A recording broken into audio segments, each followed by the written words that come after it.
बच्चों, आज बात करते हैं हमारे पुराने एजुकेशन सिस्टम के बारे में। मुगलों के टाइम से, अंग्रेजों के टाइम से हमारा जो एजुकेशन कल्चर बना वो पूरा का पूरा बना नहीं है, डिस्ट्रॉयड हो गया है। आज की डेट में भी आप सारे के सारे बच्चे या आप पेरेंट्स जितने भी हैं, आप लोग अपने बच्चों को कॉन्वेंट स्कूल्स में भेजना चाहते हैं। लेकिन अगर आप हमारे पुराने गुरुकुल सिस्टम को देखें, चाणक्य के टाइम का जो सिस्टम था, राम भगवान के टाइम का जो सिस्टम था, कृष्ण भगवान के टाइम का जो सिस्टम था, उस समय जो हमें ज्ञान दिया जाता था, या फिर अगर हम बात करें तो हमारी नालंदा यूनिवर्सिटी की बात करते हैं, वहाँ पर बहुत सारे बाहर से बच्चे पढ़ने के लिए आते थे।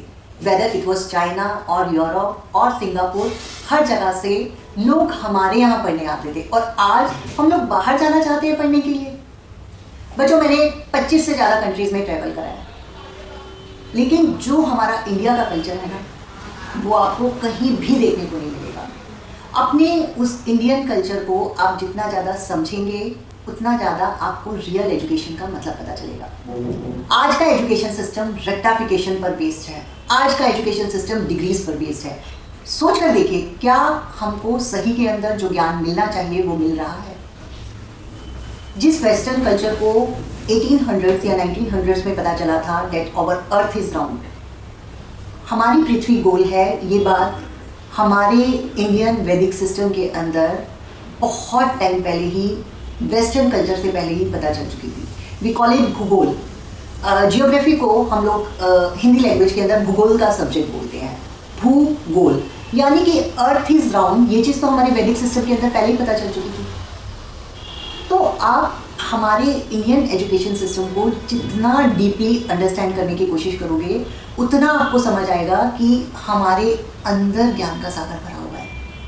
हमें वेस्ट के डिस्ट्रॉयड एजुकेशन सिस्टम को फॉलो करने की कोई भी ज़रूरत नहीं है। रिजल्ट क्या हुआ?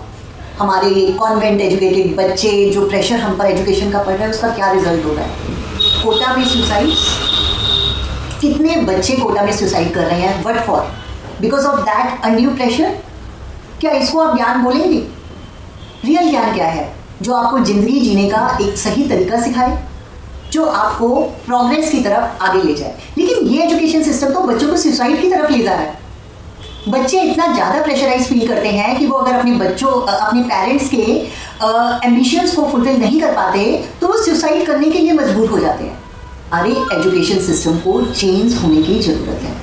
जब तक हमारा एजुकेशन सिस्टम चेंज नहीं होगा, तब तक हमारी यंग जनरेशन, जो हमारी इंडिया की ग्रोथ के अंदर कंट्रीब्यूट करने के लिए सबसे ज़्यादा रिस्पॉन्सिबल हो सकता है,